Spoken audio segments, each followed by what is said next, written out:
Hello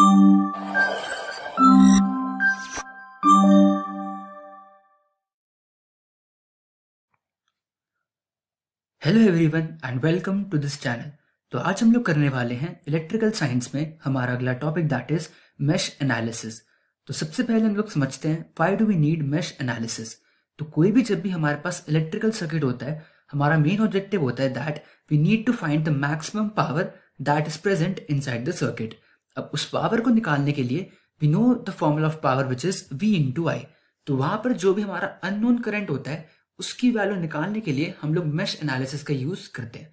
so what do we mean by mesh? So it is a loop which does not contain any inner loop.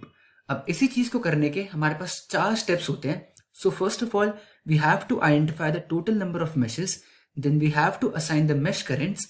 After that we have to develop the KVL equation for each mesh, and then we have to solve the KVL equation to find the mesh currents.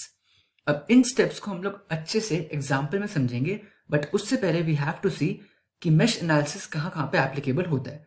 So it is applicable only for planar networks. तो जैसे हमारे पास ये एक network है and यहाँ पे मैं इस पार्ट में देख सकता हूँ कि मेरे वायर की ओवर क्रॉसिंग हो रही है, तो ये मेरा एक नॉन प्लेनर नेटवर्क कहा जाएगा। बट वहीं पे अगर मेरा नेटवर्क कुछ ऐसा हो जहाँ पे कोई भी क्रिस क्रॉस नहीं हो रहा है, then it is known as a planar network. अब बात करें हम लोग about the direction of mesh current, तो या तो हम लोग क्लॉकवाइज ले सकते हैं या फिर हम लोग एंटी क्लॉकवाइज ले सकते हैं, बट यहाँ पर हम लोग सिर्फ क्लॉकवाइज डायरेक्शन ही देखेंगे। Now the number of equations required to solve an electrical network using mesh analysis, तो उसका हमारे पास एक फॉर्मूला होता है which is E, which is the number of equations is equal to M, which is number of mesh, and उसको निकालने का हमारा फॉर्मूला होता है B minus N minus 1, where B is the number of branches and N is the number of nodes. अब हम लोग देखते हैं एक एग्जाम्पल एंड इसके थ्रू हम लोग समझते हैं कि मेश एनालिसिस कैसे टेक प्लेस करता है।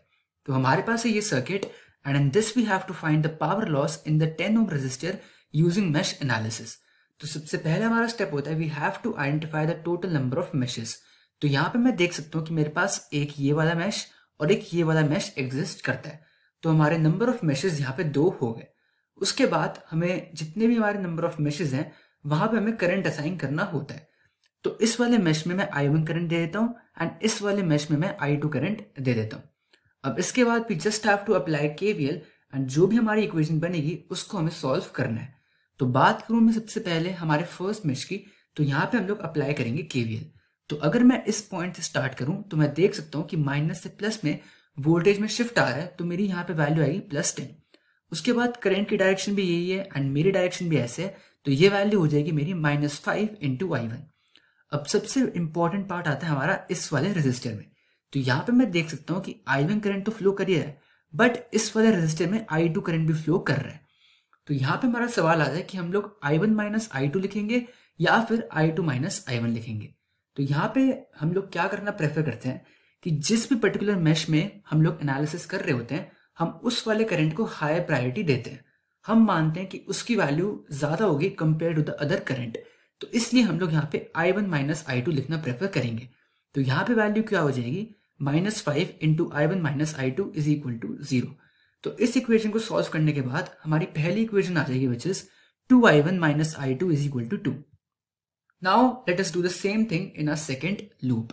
तो वापस से हम लोग देखेंगे, तो यहाँ पे भी वापस से हमारे 2 करंट फ्लो कर रहे हैं, तो इसकी वैल्यू हो जाएगी -5 इंटू, अब क्योंकि हम लोग एनालिसिस सेकेंड वाले मेश में कर रहे हैं तो हम लोग I2 करंट को ज्यादा प्रायोरिटी देंगे।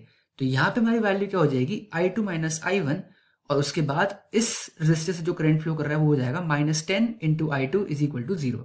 तो यहाँ से हमारी दूसरी इक्वेशन बन जाएगी which is I1 minus 3I2 is equal to 0। अब हमें निकालना था power loss in the 10 ohm resistor. तो यहाँ पे हम देख सकते हैं कि वो सिर्फ और सिर्फ I2 करंट ही मैटर करता है। तो यहाँ से इन दोनों इक्वेशंस को सॉल्व करने के बाद हमारी I2 की वैल्यू आ जाएगी विच इज 2/5 एम्पियर। अब हमें पता है दैट पावर डिसिपेशन का फॉर्मूला होता है which is I2 square into R। तो I2 की वैल्यू हमारे पास है, हमारे पास R की वैल्यू भी है, तो यहां से हमारे पास पावर लॉस आ जाएगा विच इज 1.6 वॉट।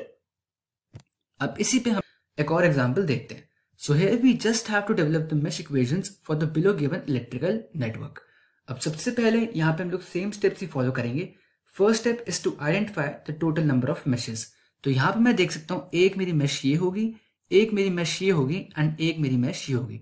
तो टोटल नंबर यहाँ पे हमारे पास 3 मैशेस होंगी। उसके बाद हर एक मैश में हम लोग करंट असाइन करेंगे। तो यहाँ पे मैं I1 करंट दूंगा इन क्लॉकवाइज डायरेक्शन, यहाँ पर मैं I2 करंट दूंगा इन क्लॉकवाइज डायरेक्शन एंड यहाँ पे मैं I3 दूंगा इन क्लॉकवाइज डायरेक्शन। अब वापस से हम लोग हर एक मैश में केवीएल इक्वेशन अप्लाई करेंगे।